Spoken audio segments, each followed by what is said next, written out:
사랑하고 축복합니다. 우리 옆에 있는 분에게 한 번 더 인사하겠습니다. 하나님의 나라가 우리 가운데 있습니다. 5월 한 달 동안 하나님의 나라에 관한 말씀들을 계속 나누었습니다. 오늘은 우리 가운데 임한 하나님의 나라입니다. 앞서 나누었던 4번의 말씀들 가운데 제목들만 한번 보세요. 이미 시작됐다. 하나님의 나라는 이미 시작됐다. 예수 그리스도께서 이 땅 가운데 오심으로 하나님의 나라가 이미 시작됐다. 그래서 어린 아이들은 받아들이는 존재들이라 그랬습니다. 하나님의 나라는 이미 시작됐고 이미 선포가 되었기 때문에 그걸 받아들이라 이거죠. 흘러가는 하나님의 나라, 하나님의 나라는 아버지로 표현됐던 그 하나님의 사랑이 흘러가는 나라입니다. 둘째 아들도 하나님의 사랑을 받으면 되고 첫째 아들도 하나님의 사랑을 받으면 되죠. 누리면 되는 겁니다. 그런데 누리지 못하는 그 두 아들에 대한 말씀이었죠. 세 번째 주에는 제가 역동하는 하나님의 나라. 그래서 하나님의 나라는 세상과 거슬러가며 역동한다 이거죠. 거슬러가며 또 하나님의 능력으로 성령의 능력으로 힘있게 전진하며 나아가는 하나님의 나라다. 이런 말씀들 나눴고요. 그리고 하나님의 나라는 마침내 드러난다. 누구를 통해서요? 연약한 사람들. 그렇죠. 힘있고 능력 있는 사람들을 통해 드러나는 게 아니라 마치 서로 관계하지 않으려고 하는 사마리아인들. 그 사람을 예수님이 언급하면서 이 죽어가던 사람을 살린 사람이 누구냐? 하나님의 나라를 드러낸 사람이 누구냐? 이런 사람 아니냐? 그렇죠. 제사장과 레위인은 지나쳐갔어요. 피해갔어요. 네. 그래서 하나님의 나라는 이곳에 있는 저와 우리 성도님들을 통해 드러나는 그러한 나라인 줄 믿습니다. 그래서 이 4가지 말씀을 나눴고요. 오늘은 이제 우리 가운데 임한 하나님의 나라, 이 4가지 내용들을 저희가 좀 정리하는 차원에서 오늘 말씀을 나누도록 하겠습니다. 오늘 본문 20절 말씀 한번 보세요. 상반절만 봅니다. 바리새인들이 등장을 합니다. 이 바리새인들이 늘 문제죠. 분명히 많이 알고 있고 또 많은 지식이 있고 성경에 관한 말씀들이 아주 탁월한 사람들입니다. 그러니까 지식으로 따지면 이 사람들이 분명히 따라갈 사람들이 없었어요. 그런데 그들이 예수님께 나와서 질문을 합니다. 하나님의 나라가 어느 때에 임합니까? 분명히 이 사람들의 질문 안에서 우리가 얻을 수 있는 한 가지 힌트는 이 사람들은 기다리고 있다라는 겁니다. 기다림이 없는 것은 더더욱 소망이 없죠. 아무 기다림도 없고 아무런 기대도 없으면 그거는 뭐 말할 것도 없고요. 이 사람들은 그래도 뭔가 기다림은 있어요. 그러니까 기대는 있는 거예요. 그러니까 간절함이 있겠죠. 저 사람이 누군지 모르겠지만 와가지고 막 이런저런 일들을 하는 거 보니까 저 사람을 통해서 한번 답을 얻을 수 있나? 뭐 어느 날 찾아간 것 같아요. 그런데 이 사람들의 속마음 속에는 어떠한 하나님의 나라를 생각하고 있는가? 우리는 이미 잘 알고 있습니다. 눈에 보이는 하나님의 나라, 그렇죠? 뭔가 거대하고 뭔가 강력해 보이는 하나님의 나라. 그리고 옛날 다윗 때 같은 정치적으로 나라가 왕성했던 그러한 강력한 나라, 그리고 거대한 나라. 아마 이런 걸 기다리고 있었던 것 같아요. 그에 대한 대답에 21절 하반절에 보면 예수님이 이렇게 말씀합니다. 하나님의 나라는 어디에 있다? 보세요. 어느 때에 임합니까? 라고 질문을 해요. 그러면 대답이 어떻게 나와야 됩니까? 언제다 라고 대답이 나와야 돼요. 그런데 예수님의 대답은 어느 때다가 아니고요. 이미를 선포합니다. 다시요. 뭘 선포하신다? 이미를 선포하세요. 하나님의 나라는 이미 너희 가운데 임했다. 헤바슬레이아 때우는 하나님의 나라는, 그렇죠? 보세요. 엔토스라는 건 뭐냐면요. 너희 중에란 뜻이에요. 중에. 안에란 뜻도 있고 중에란 뜻도 있어요. 그러니까 중에 있는데 누구 중에 있느냐? 휘몬, 너희 중에 있다. ST는 있다예요. 너희 가운데 이미 하나님의 나라가 어떻다? 있다. 네. 바리새인들아, 너희 가운데 하나님의 나라가 이미 선포되었고 이미 임했는데 뭘 질문하고 있는 거냐 이거예요. 제가 그런 말씀 드렸죠. 저희 성도님들 가운데 혹은 우리가 뭐 꼭 저희 교회 성도님들 아니어도 우리는 죽으면 천국 간다. 죽어서 천국 간다. 이거에 대한 기대를 너무 많이 가지고 있는 나머지 이 땅은 빨리 사라져야 돼, 세상. 이 땅의 삶이 빨리 끝나야 될 것 같은 세상, 이러한 마음으로 살아가는 분들이 종종 계세요. 물론 인생이 힘들고 괴로우면 이 땅에서 소망이 없으면 그렇게 생각이 될 수도 있죠. 그래서 빨리 어디에 갔으면 좋겠다? 하나님의 나라, 천국에 갔으면 좋겠다. 그 마음이 너무 귀하고 소중합니다. 그런데 거기에서 하나님께서, 오늘 말씀에 예수님께서 우리에게 원하시는 건, 하나님의 나라는 너희가 가서 누릴 하나님의 나라도 분명히 있으나, 다시요, 어디예요? 너희 가운데 하나님의 나라는 이미 우리 가운데 임했다라는 걸 예수님께서 말씀하시는 줄 믿습니다. 그래서 오늘 이 자리 가운데 우리 성도님들이 잘 오신 이유는 내가 이 자리에서 계속 뭘 깨닫고 누리셔야 돼요? 하나님의 나라를 내가 지금 살아가고 있다. 내 상황과 내 처지와 내 환경과 상관없이 이미 벌써 예수 그리스도께서는 우리 가운데 오셨고 하나님의 나라를 선포하신 줄 믿습니다. 보세요. 바리새인들은 그 당시에 잘 사는 사람들이었어요. 많은 걸 누리고 살았습니다. 종교적인 기득권자였어요. 그런데 죄인들은요 어떻습니까? 많은 걸 누리지 못하고 살았어요. 하나님의 나라는 많은 걸 누리는 사람이나 많은 걸 누리지 못하는 사람이나 혹은 숨어 사는 사람이나 누구에게나 동일하게 하나님의 나라는 선포되는 줄 믿습니다. 오늘 이 자리에서 내가 어떤 상황에 있든 내가 어떤 환경에 있든 내가 지금 삶이 어떻든 하나님의 나라가 이미 우리 가운데 임했다라는 걸 믿음으로 받아들이시기를 주님의 이름으로 부탁드립니다. 여기가 시작점이에요. 오늘 세 가지를 함께 살펴보도록 하겠습니다. 첫 번째인데요. 하나님의 나라는 기다렸으나 보지 못하는 사람들도 분명히 있어요. 그렇죠? 오늘 바리새인들이 그렇지 않습니까? 보세요. 예수님의 탄생 이야기를 보고 예수님의 이후의 행적들을 살펴보면 예수님은 어디로 오셨습니까? 말구유에서 태어났어요. 그리고 예수님은 누구와 함께 합니까? 늘 가난한 사람들과 함께해요. 어린아이들, 천대받고 사람들에게 인정받지 못하는 그 어린아이들을 가까이 합니다.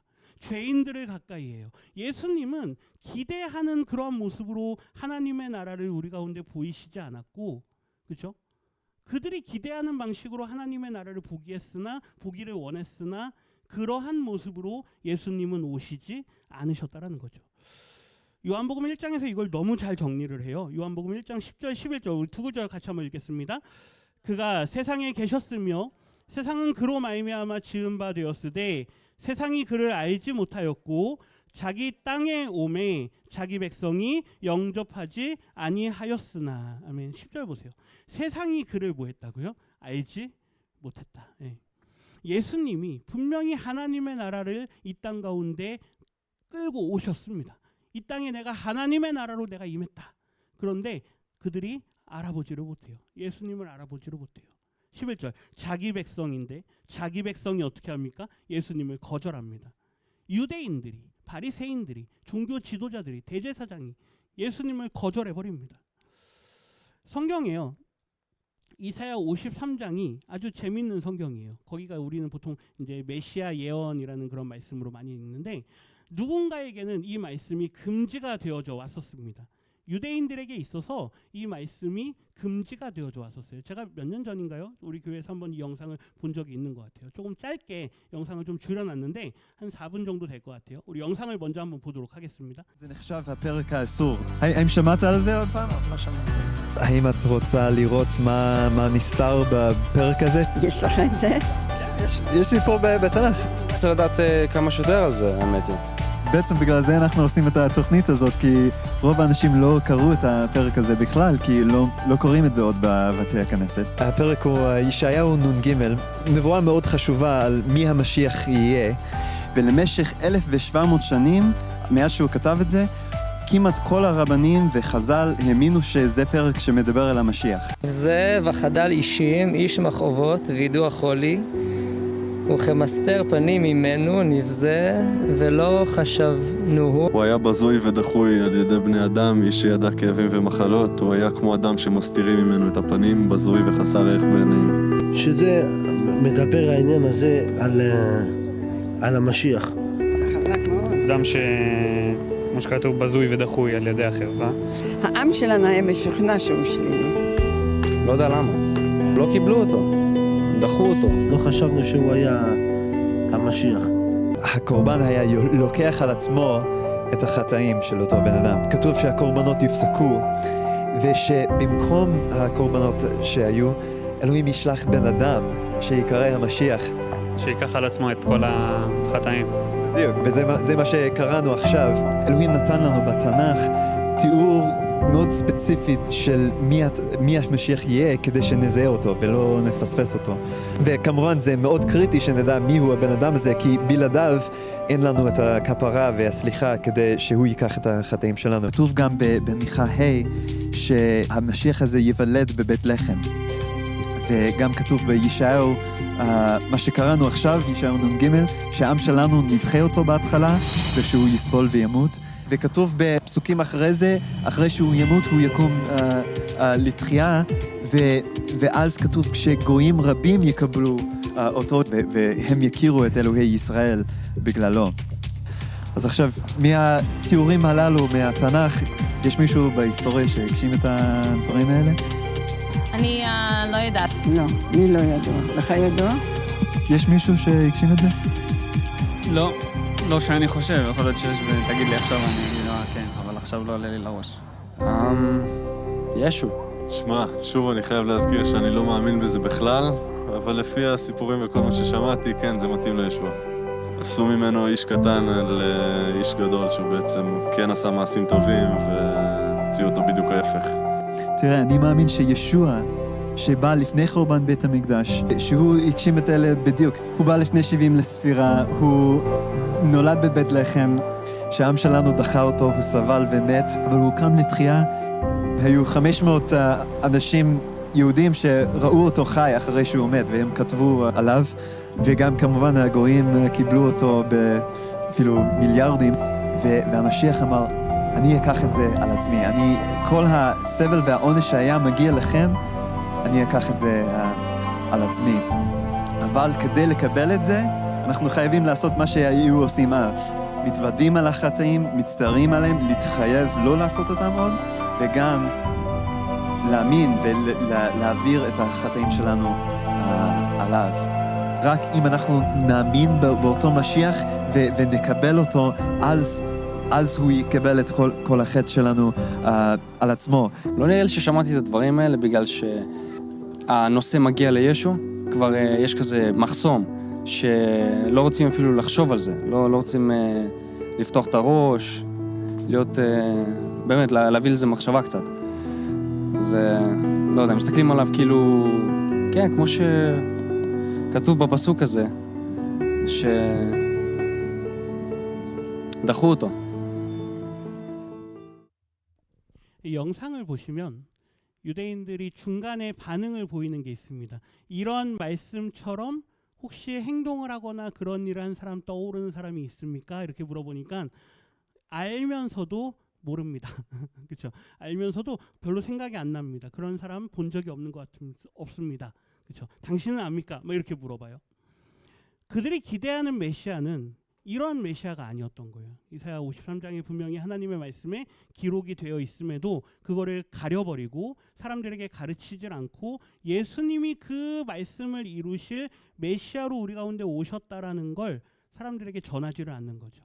그러니까 사람들은 그러한 기대, 자기들이 원하는 그러한 기대와 정반대의 이야기를 할 때 사람들은 눈을 닫아버리고 귀를 닫아버리는 겁니다. 볼 수가 없는 거죠. 오늘 이사야 53장 한번 보세요. 2절 말씀에 보면 그는 주 앞에서 자라나기를 연한 순 같고 마른 땅에서 나온 뿌리 같아서 고운 모양도 없고 풍채도 없은즉 우리가 보기에 흠모할 만한 아름다운 것이 없도다. 네, 이런 분이세요. 예수님은 이렇게 오셨고 이렇게 사셨습니다. 그래서 하나님의 나라를 살아가기 위해선 가장 먼저 우리가 원하는 하나님의 나라가 아닌 누가 원하는 하나님의 나라요? 하나님께서 원하시는, 예수님께서 원하시는 그 하나님의 나라를 우리가 받아들여야 된다라는 거죠. 3절도 보세요. 그는 멸시를 받아 사람들에게 버림받았으며 강고를 많이 겪었으며 질고를 아는 자라. 그래서 히브리서 기자는 그분은 우리와 동등하시다. 그래서 우리가 당해야 될 모든 고통을 누구도 당하셨다. 예수님도 당하셨다. 그래서 우리를 체휼, 옛날 성경이 체휼하신다. 그렇죠? 뭡니까? 함께 공감하실 수 있다 그 말이에요. 큰 교회, 그렇죠? 큰 교회, 대단한 능력, 눈에 보이는 어떤 그런 결과들, 화려한 것들, 이러한 것들을 드러내기를 좋아하는 그 모습이 혹시나 우리 가운데 있지는 않는가? 하나님의 나라는 그러한 모습으로 나타나는 곳이 아닌 줄 믿습니다. 뭐 그거는 결과적인 것들이에요. 하나님께서 은혜 가운데 그렇게 행하시면 하나님께서 그렇게 일하시는 거죠. 그런데 우리가 그거를 먼저 결과로 먼저 놓고 그걸 목표로 놓고 살아가는 순간 우리는 무너지게 된다라는 거예요. 하나님께서 우리를 부르신 그 자리, 그 자리에서 하나님의 나라를 소망하시기를 부탁드립니다. 두 번째인데요. 하나님의 나라는 작고 낮은 모습으로 이미 우리 가운데 임한 줄 믿습니다. 마태복음 13장에 예수님의 비유의 말씀이 있습니다. 두 가지 비유를 하세요. 첫 번째는 겨자씨 비유를 하십니다. 13장 한번 보세요. 31절에 보면 천국은 마치 하면서 말씀하세요. 천국은 마치 자기 밭에 갖다 심은 어떤 거예요? 겨자씨. 그것도 많이도 아니에요. 몇 알이요? 한 알이에요. 한 알. 한 톨 조그만 거. 보이지도 않아요. 그 조그만 거를 밭에다 갖다 심었는데 32절 이는 모든 씨보다 작은 것이로되 자란 후에는 풀보다 커서 나무가 되매 공중의 새들이 와서 그 가지에 깃들이느니라. 여기 말씀에 중요한 게 있습니다. 겨자씨가 커서 나무가 됐잖아요. 근데 다른 나무들하고 비교하면요 별로 그렇게 크지 않아요. 이 중요한 겁니다. 뭐야 해봐야 나무가 뭐 요만한 나무 아니야? 뭐 대단한 것도 아닌데 그렇게 나무들하고 비교하자는 게 아니에요. 예수님의 말씀은 겨자씨 하나는 조그만데 보세요. 그게 뭐보다 커서요? 풀보다 커져요. 그 역할만큼이에요. 그 역할만큼 적당히 커질 만큼 커진다는 이야기예요. 그리고 나무에 누가 깃듭니까? 새들이 깃들일 만큼, 새들이 쉼을 누릴 수 있을 만큼이면 충분하다라는 겁니다. 근데 우리는 어떻게 합니까? 기왕 나무로 컸는데 그렇죠? 기왕 나무로 컸는데 어떻게 돼야 돼요? 가장 커져야 되는 거 아니에요? 예. 그런 마음들이 계속 우리의 마음이에요. 33절도 보세요. 천국은 마치 여자가 가루 서말 속에 갖다 넣어 전부를 어떻게 합니까? 부풀게 해요. 뭐가요? 누르기. 예, 누르기. 빵 구울 때 우리 다 하시잖아요. 예, 발효시키는 그 누르기 들어가니까 그 밀가루를 부풀게 하더라. 하나님의 나라는 아주 작은 거 하나지만 그 필요한 만큼의 영향력이 그곳 가운데 펼쳐지고 하나님의 나라가 확장되어지는 그러한 나라다라는 걸 우리가 기억을 해야 된다는 거죠. 어린아이 같은 받아들임, 그렇죠? 우리 계속 지난달에 봤던 말씀들, 아버지의 끝없는 그 사랑 안에서 또 제자들이 얼마나 어리석었습니까? 그들이 성령 안에서 무시받던 사마리아인이 그의 안에 있는 하나님의 나라, 긍휼의 나라를 드러냅니다. 하나님의 나라는 그렇게 나타나는 줄 믿습니다. 예, 다 별 볼 일 없는 거예요. 어린아이, 그렇죠? 둘째 아들 뭐 죄인이에요. 첫째 아들 있으나 누리지 못해요. 다 별 볼 일 없는 사람들이에요. 그러나 누구 안에 있을 때, 여기서 공통점은 하나님 안에 있을 때인 줄 믿습니다. 하나님 안에 있을 때, 예수 그리스도 안에 있을 때 하나님의 나라는 펼쳐진다라는 거죠. 아까 영상에도 나왔는데 미가서 5장 2절 보세요. 베들레헴 에브라다야 너는 유다 족속들 중에 작을지라도 그럽니다. 작아요. 큰 공동체가 아니에요. 그런데 거기에서 누가 나온다? 메시아가 나온다. 예. 이 짜이르라고 하는 단어가 하찬타예요. 우리 새한글 번역이 최근에 번역된 성경인데 거기에는 하찬타 이렇게 돼 있어요. 베들레헴 에브라다야 너는 어떻다? 하찬타. 예. 이렇게 번역을 해놨습니다. 맞아요. 그 말이 맞아요. 아주 미미하다 이거예요. 그런데 그곳에서 무엇이 임한다? 하나님의 나라가 임한다. 예. 이곳 고산동 빼뻘 마을아 너는 어떻다? 하찮다. 그렇죠? 예, 미미하다. 그런데 이곳에서 하나님의 나라가 나타나는 줄 믿습니다. 누구를 통해서요? 우리 성도님들을 통해서. 예, 이곳에 계신 성도님들을 통해서 하나님의 나라가 나타나는 거예요. 아까 다시 보세요. 어린아이 같은 받아들임 속에, 그렇죠? 아버지의 그 끝없는 사랑 안에서, 예, 성령 안에서, 사마리아인의 안에 있는 그 하나님의 긍휼하심 안에서 하나님의 나라가 나타나는 줄 믿습니다. 세 번째입니다. 하나님의 나라는 은혜 입은 사람들에게 깨달아지는 나라인 줄 믿습니다. 알고 싶어도 알 수 없어요. 보고 싶어도 볼 수 없습니다. 깨달아져야 돼요. 그런데 무엇으로요? 은혜로 깨달아지는 줄 믿습니다. 누가복음 한번 볼까요? 24장 한번 보세요. 예수님이 부활하신 다음에 어떤 사람들은 예수님에 관한 소문을 못 들은 것 같아요. 부활했다는 이야기를 못 들은 것 같아요. 그래서 제자들 가운데는 그냥 옛날 있던 고향으로 돌아가던 사람들이 있었어요. 그 중에 대표적인 사람이 엠마오로 가던 제자들이잖아요. 그들이 엠마오로 그냥 가던 길에 자기들끼리 뭐 되어진 일들을 막 주고받습니다. 근데 어떤 사람을 만나요. 근데 그분이 예수님이었죠. 처음엔 못 알아봅니다. 예, 근데 예수님의 말씀을 듣고 예수님과 교제하면서 예수님이 가르치는 그 말씀을 듣다 보니 그들이 점점 눈이 어떻게 됩니까? 밝아져요. 밝아지면서 부활하신 예수님을 알아보게 됩니다. 분명히 그들은 몰랐습니다. 부활하신 예수님을 봤을 때 몰랐어요. 그런데 예수의 음성을 듣고 그분의 가르침을 듣고 말씀을 듣고 은혜를 깨달으니까 아, 그분이 누구시다? 예수 그리스도시다. 32절 한번 보세요. 같이 읽겠습니다. 그들이 서로 말하되 길에서 우리에게 말씀하시고 우리에게 성경을 풀어주실 때에 우리 속에서 마음이 뜨겁지 아니하더냐 하고, 은혜를 경험하면 마음이 뜨거워지는 줄 믿습니다. 하나님의 그 말씀이 깨달아지고 하나님의 은혜가 깨달아지면 마음이 뜨거워져요. 막 제가 여기서 막 불러불러 하지 않아도요. 저희가 막 외치고 막 하지 않아도요. 하나님의 사랑이 말씀을 통해서 깨달아지면 우리의 마음이 뜨거워지는 줄 믿습니다. 혹 내 마음이 지금 냉랭하십니까?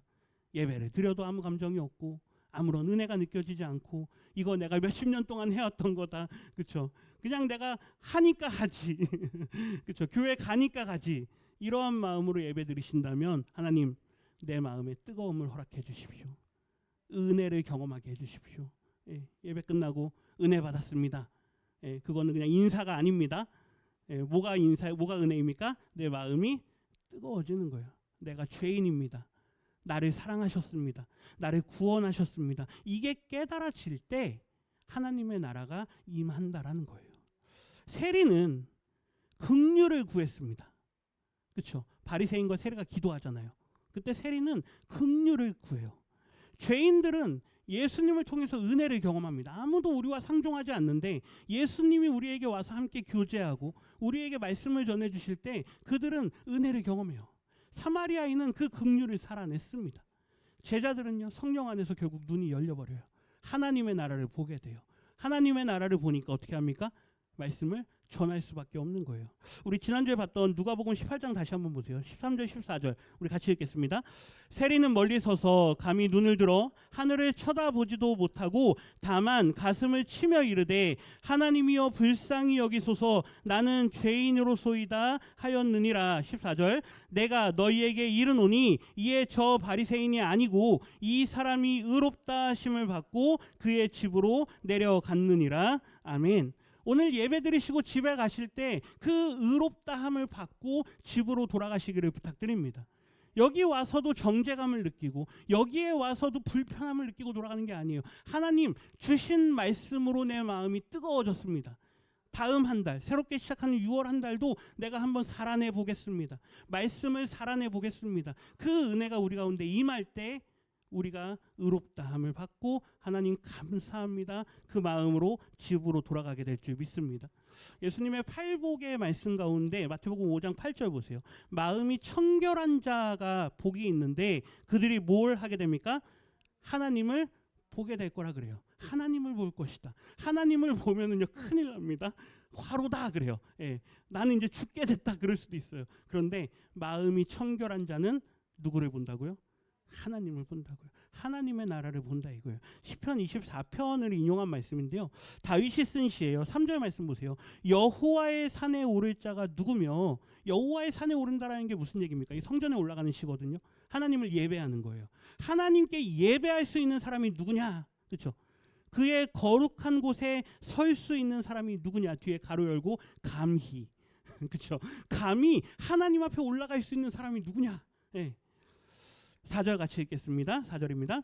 곧 손이 깨끗하며 마음이 청결하며 뜻을 허탄한 데에 두지 아니하며 거짓 맹세하지 아니하는 자로다. 예수님께서 팔복을 말씀을 하시면서 이 시편 24편을 인용하세요. 마음이 어떤 사람이요? 청결한 사람. 마음이 청결한 사람이 하나님 앞에 설 수 있는 줄 믿습니다. 하나님 앞에 서는 사람이 하나님을 보게 될 줄 믿습니다. 그러할 때 하나님의 나라가 임하는 거예요. 시편 73편의 아삽의 시에도 비슷한 말씀이 있는데요. 1절 보세요. 하나님이 참으로 이스라엘 중에 마음이 정결한 자에게 선을 행하시나. 하나님은 마음이 정결한 사람. 여기서 뭐 마음이 깨끗하다. 우리가 깨끗하면 얼마나 깨끗하겠습니까? 누구를 믿음으로요? 예수 그리스도를 믿음으로 의롭다함을 받은 사람이에요. 그냥 우리가 윤리적으로 깨끗하다, 뭐 마음이 착하다 이런 게 아닙니다. 예수 그리스도를 믿는 믿음 안에서 의롭다함을 받고 집에 돌아가는 사람, 그 사람이 하나님께서 우리 가운데 선을 행하시는 줄 믿습니다. 그래서 선을 행한다는 건 하나님의 뜻이에요. 하나님의 뜻이 우리 가운데 나타난다는 이야기예요.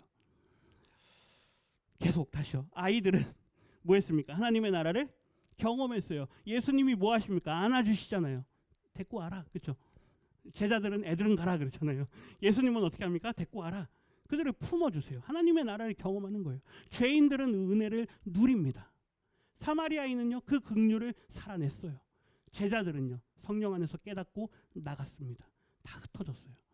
오늘 예배 드리시고 은혜를 깨달으시기를 주님의 이름으로 축원합니다. 그러면요, 뭐 하나는 하셔야 돼요. 누리시든 경험하시든, 그렇죠? 깨닫고 나가시든 뭐 하나는 하셔야 돼요. 깨닫고 멈춰 있으면 그거는 그냥 고여 버리는 거예요.